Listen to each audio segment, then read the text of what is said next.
జై తెలంగాణ, జై బీసీ, జై పూలే. అందరికీ నమస్కారం.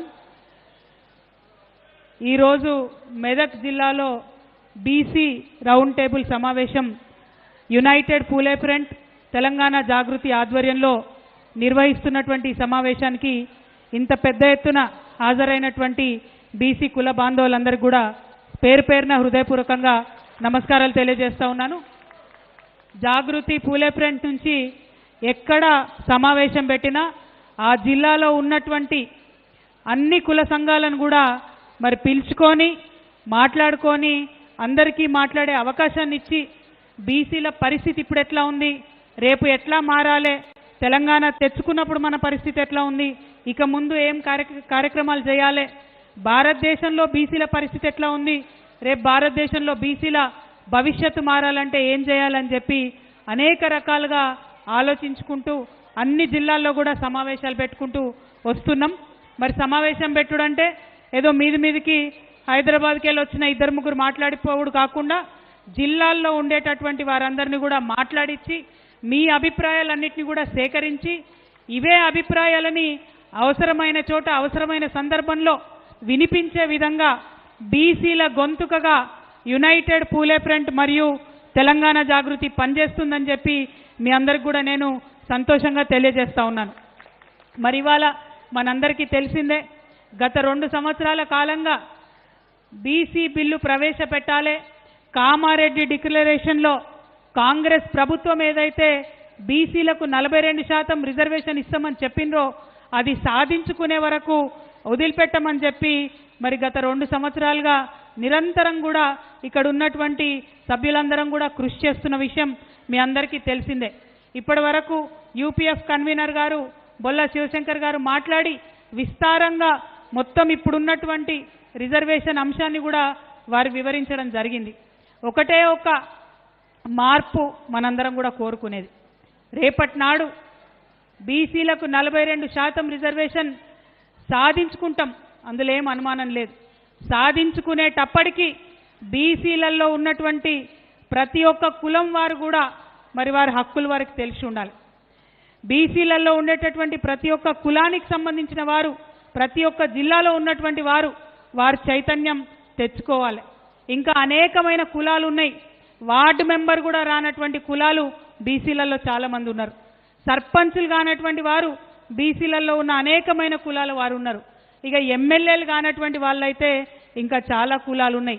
పెద్ద కులాలైనా ఎమ్మెల్యేలు కూడా కానటువంటి వాళ్ళు, అసెంబ్లీ గడపనెక్కనటువంటి వాళ్ళు అనేక మంది బీసీ కులాల వాళ్ళు ఉన్నారు. మళ్ళీ అంతేకాదు బీసీలలో మహిళలు మరీ దారుణమైన పరిస్థితి. మరి ఎవరి మహిళలైనా దారుణంగా ఉంటుంది పరిస్థితి. అందుకే మహిళలకు రిజర్వేషన్ కావాలని కూడా కొట్లాడినటువంటి విషయం మీకు తెలిసిందే.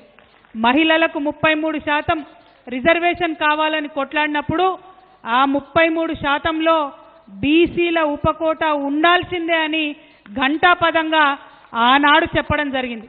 మరి మహిళలలో బీసీ ఉపకోట ఉండాలంటే అసలు బీసీలకంటూ రిజర్వేషన్ ఉండాలి. అందుకే ఇవాళ బీసీ బిల్లు కోసం కొట్లాడుతున్నటువంటి విషయం మళ్ళొకసారి మీ అందరికి గుర్తు చేస్తా ఉన్నా.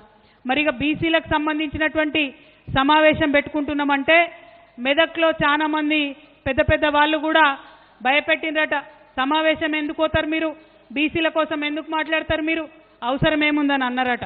వాళ్ళట్లా అడుగుతున్నారంటేనే భయపడుతున్నారని అర్థం. వాళ్ళట్లా భయపడుతున్నారంటే మనం ఖచ్చితంగా సమావేశం పెట్టుకోవాలని అర్థం. సమావేశం పెట్టుకొని మన హక్కుల కోసం మాట్లాడాలని అర్థం. అందులో మరి 1-2 కులాలు కాదు, బీసీలలో ఉన్నటువంటి అన్ని కులాలను కూడా చైతన్యం చేసుకోవాలి, జాగృతం చేసుకోవాల్సినటువంటి అవసరం మనందరి మీద కూడా ఉన్నది. మెదక్ జిల్లాలో ఉన్నటువంటి బీసీ నాయకులందరికీ కూడా నేను పేరు పేరున విజ్ఞప్తి చేస్తా ఉన్నా, ఇది రాజకీయ వేదిక కాదు, ఇది మానవ హక్కుల వేదిక. బీసీల హక్కులు సాధించడంలో మానవ హక్కులు దాగిలేవా అని నేను అడుగుతా ఉన్నా.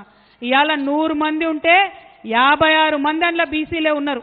మరి 56% సంబంధించినటువంటి ప్రజానీకం యొక్క హక్కుల్ని కోరుతా ఉంటే అది మానవ హక్కుల విషయం కాదా, అది ప్రజా హక్కుల విషయం కాదా అని ఈ సందర్భంగా మీ అందరినీ కూడా నేను మనవి చేస్తా ఉన్నా. బీసీలలో ఉండేటటువంటి మేధావులను, విద్యార్థులను, ఆడబిడ్డలను నేను హృదయపూర్వకంగా విజ్ఞప్తి చేస్తా ఉన్నా, ఇప్పుడు మాట్లాడాల్సినటువంటి సందర్భం వచ్చింది. మాట్లాడే సందర్భంలో ఖచ్చితంగా నోరు విప్పి మనందరం మాట్లాడాలి. ఒక కథ చెప్తుంటే మీ తెలంగాణ ఉద్యమంలో మనం, ఏం కథ అది? ఒక ఆయన ఉంటాడట, ఆయన బయటకు పోయిండు, పని చేసుకున్నాడు, ఇంటికి వస్తున్న సందర్భంలో బజార్లకెళ్ళి వస్తుంటే అక్కడ మంచి రంగురంగుల చిలుకలు ఉన్నాయట.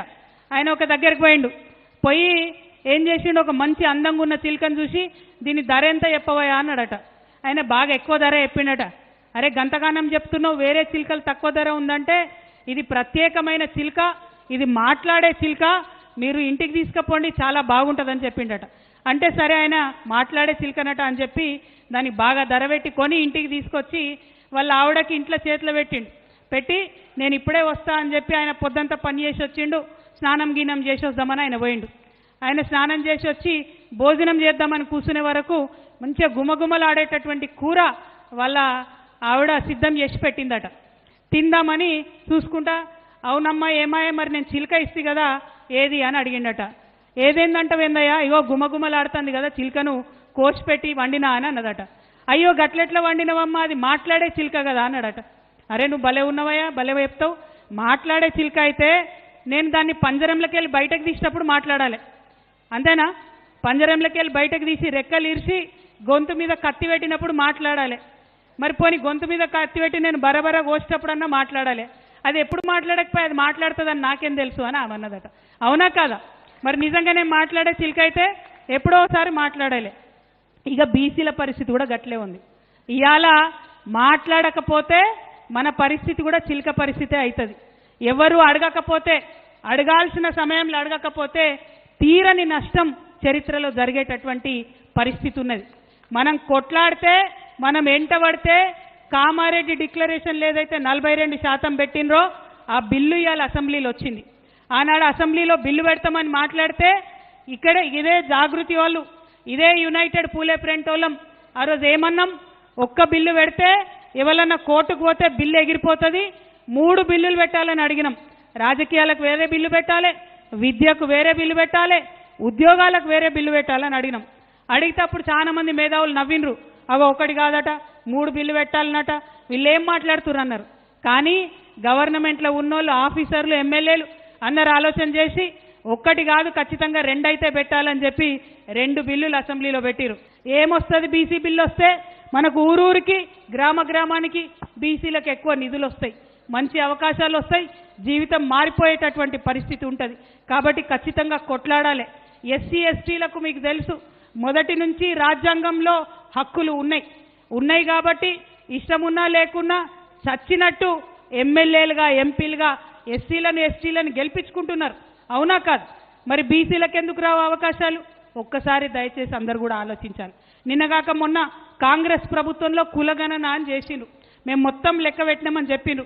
ఆనాడు కూడా ఒక జాగృతే మాట్లాడింది, మీరు ఇతరులై పెంచి చూపించారు సంఖ్య, బీసీలై తక్కువ చేసి చూపించారని మాట్లాడినాం. మేము ఇవాళ ఒకటే డిమాండ్ చేస్తున్నాం, నిజంగానే కాంగ్రెస్ పార్టీ వాళ్ళు చిత్తశుద్ధితో కులగణన చేసి ఉంటే అన్ని గ్రామ పంచాయతీలలో పెట్టుండ్రి డేటా, వివరాలు వెల్లడించండి, ఏం లెక్కనో చెప్పండి. ఊర్లలో అయితే మనకు తెలుస్తుంది కదా, ఏ గడప ఎంతమంది ఉన్నారో తెలుస్తుంది మనకు. దూద్ కా దూద్, పానీ కా పానీ హో జాతా. పెట్టమంటే పెట్టరు, భయపడుతుర్రంటే అర్థమైంది వాళ్ళు మనకు కరెక్ట్ చెప్పలే, అబద్ధాలు చెప్పిరని అర్థం. కాబట్టి ఈ అంశాలన్నీ కూడా దయచేసి మనం దృష్టిలో పెట్టుకోవాలి. ఇప్పుడు మనం చేసిన పోరాటాల ఫలితంగా రాష్ట్రం నుంచి బిల్లు పాస్ అయింది, కేంద్రం దగ్గర ఉన్నది.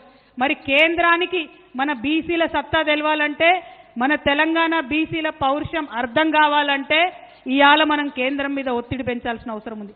ఎట్లా ఒత్తిడి పెంచుదాం? ఖచ్చితంగా ధర్నాలు చేయాలి, వంట వార్పులు చేయాలి, తెలంగాణ ఉద్యమంలో ఏమేం చేసినామో అవన్నీ చేయాలి. అవన్నిటికన్నా ఎక్కువ ఖచ్చితంగా కేంద్రానికి తెలవాలంటే మొట్టమొదటి కార్యక్రమంగా మీ అందరినీ మెదక్ జిల్లా నుంచి నేను అనౌన్స్ చేయాలనుకున్నా. మొట్టమొదటి కార్యక్రమంగా మన డక్కన్ నుంచి ఢిల్లీకి పోయేటటువంటి రైళ్లన్నీ కూడా ఆపుదాం. వచ్చే నెల ఇవాళ 17 జూను కరెక్ట్ నెల తర్వాత 17 జూలై రోజు రాష్ట్ర వ్యాప్తంగా మీ అందరూ ఒప్పుకుంటే రైల్ రోకో కార్యక్రమం బీసీ బిల్లు కోసం చేస్తామని నేను అనౌన్స్ చేస్తా ఉన్నా. తెలంగాణ జాగృతి యునైటెడ్ పూలే ఫ్రంట్ ఆధ్వర్యంలో ఈ రైలు రోకో కార్యక్రమం రాష్ట్రంలో ఎక్కడైతే అక్కడ చేస్తాం. అన్ని బీసీ సంఘాల నాయకులను కలుపుకుంటాం. అన్ని జిల్లా కేంద్రాలకు పోతాం. ఈ నెల రోజులల్లా అందరినీ కూడా బతిమలాడి బామాలి వారి హక్కుల గురించి వివరించి అందరం కూడా వచ్చి రైలు రోకో చేద్దాం. అప్పుడైతే ఢిల్లీలో కూర్చున్నటువంటి నాయకులకు మన డెక్కన్ పీఠభూమి యొక్క పౌరుషం అర్థమవుతుంది. మన తెలంగాణ బీసీల యొక్క పౌరుషం అర్థమవుతుంది. ఈడికెళ్ళి బిల్లు పాస్ చేయించి పంపితే అక్కడ పెట్టుకోవద్దు, తొందరగా మళ్ళీ వెనక్కి పంపాలనే విషయం వారికి అర్థమవుతుంది. మరి ఆ బిల్లు వచ్చే లోపలనే కాంగ్రెస్ ప్రభుత్వం కుట్ర ఏందంటే ఇది వచ్చే లోపలనే ఎలక్షన్లు పెడతారట. ఎంపీటీసీలు, జెడ్పీటీసీలు, సర్పంచులు ఈ బిల్లు వచ్చినా రాకున్నా పెడతారట. జరగనిద్దామా? మరి ఎన్నికలు జరగనిద్దామా? లేదంటే ఏం చేయాలి? అంతేనా? అప్పుడేనా? మరి మెదక్ జిల్లా వాళ్ళ మాట కరెక్టే ఉంటుందా? ఖచ్చితమే ఉంటుందా? మరి ఇది కేసీఆర్ జిల్లా. మరి నేను చెప్తున్నా, మీరు మాట ఇచ్చి వెనకకు ముందుకైతే కేసీఆర్ గారికి మాట వస్తుంది సుమా. అది ఆలోచన చేసుకోవాలి. ఆలోచన చేసుకొని ఖచ్చితంగా దయచేసి నాకు మాట ఇవ్వండి. వాళ్ళు కాంగ్రెస్ పార్టీ వాళ్లకు హెచ్చరిక చేస్తూ ఉన్నాం. మీరు బీసీలకు 42% రిజర్వేషన్ ఇస్తామని చెప్పిండ్రు. ఇయ్యకుండా ఎన్నికలకు పోయే ప్రసక్తే లేదు. పోయేటటువంటి కుట్రలు చేస్తే ప్రజా ఉద్యమాలు తప్పకుండా నిర్మాణం చేస్తామని ఈ సందర్భంగా తెలియజేస్తున్నాం. ఢిల్లీకి సెగదగిలేటట్టుగా జూలై 17న రైలు రోకో చేస్తామని కూడా ఈ సందర్భంగా తెలియజేస్తూ ఉన్నాం. మరి ఏం జరుగుతుంది ఇక్కడ?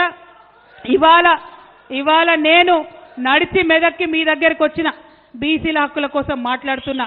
దీనివల్ల లాభం ఏం జరుగుతుంది? ఇవాళ నేనొచ్చినా రేపు అధికారం నడిచి బీసీ బిడ్డల గుమ్మం దాకా వస్తుందనేటటువంటి విశ్వాసాన్ని నేను ప్రకటిస్తున్నా. ముఖ్యంగా బీసీ విద్యార్థులు ముందుకు రావాలి, బీసీ మహిళలు ముందుకు రావాలని చెప్పి మీ అందరినీ కూడా రిక్వెస్ట్ చేస్తున్నా. ఏ సభకు పోయినా ఇగో తెల్లంగిలు వేసుకొని మా అన్నలే కనబడతారు, కానీ మెదక్లో మాత్రం మంచిగా బతుకమ్మల లెక్క రంగురంగుల చీరలు కట్టుకొని మా ఆడబిడ్డలు ఉన్నారు. మీ అందరినీ కూడా నేను కోరేది ఒకటే, బీసీ సభ కోసం, బీసీ రౌండ్ టేబుల్ కోసం తరలి వచ్చినటువంటి మీ అందరికి కూడా హృదయపూర్వకంగా నమస్కారాలు. సిద్దిపేట నుంచి వచ్చిన గిరి లొల్లెక్కువ పెడుతున్నాడు, నీకు కూడా దండాలు. అట్లానే ఈ కార్యక్రమాన్ని చాలా పెద్ద ఎత్తున దగ్గరుండి ఆర్గనైజ్ చేసినటువంటి మా తమ్ముడు సంగారెడ్డి, మా తమ్ముడు సంపత్ గౌడ్ గారికి, అట్లానే మా అన్న కొట్టాల యాదగిరి గారికి, మరి మెదక్లో ఉండి కోఆర్డినేట్ చేసినటువంటి గోపు సదానందమన్న గారికి, విజయేందర్ సాగర్ గారికి, కుమారస్వామి గారికి, మన వేణుగోపాల్ స్వామి సార్కి, తమ్ముడు నరేష్ గారికి, దత్తు గారికి, లింగం గారికి, స్వామి గారికి, అట్లనే సాల్వాచారి గారికి, రాచమల్లు బాలన్న గారికి, వడ్డెర అన్న మారన్న గారికి, మా హరి గారికి, ఆలకుంట హరి గారికి, మైకు పెట్టి వెనకాల ఉన్నాడు, ఇంకా చాలామంది ఉన్నారు, సీమ రమేష్ గారికి. చెప్పుకుంటా పోతే ఇట్లే మీటింగ్ అయిపోతుంది. నేను ఇక్కడే కూర్చుంటా. మెదక్ జిల్లా బీసీ సంఘం నాయకులు అందరూ మాట్లాడే వరకు పట్టుకొని అందరి వివరాలు కూడా రాసుకుంటా, ఎక్కడికి పోయేది లేదు. ఇది మన మీటింగు, ఖచ్చితంగా మన అంశాలు మాట్లాడుకోవాల్సినటువంటి అవసరం ఉందని తెలియజేస్తూ మళ్ళొకసారి మెదక్ జిల్లాలో ఇంత పెద్ద ఎత్తున మద్దతు ఇచ్చిన మీ అందరికీ పేరు పేరున హృదయపూర్వకంగా ధన్యవాదాలు. జై తెలంగాణ, జై బీసీ.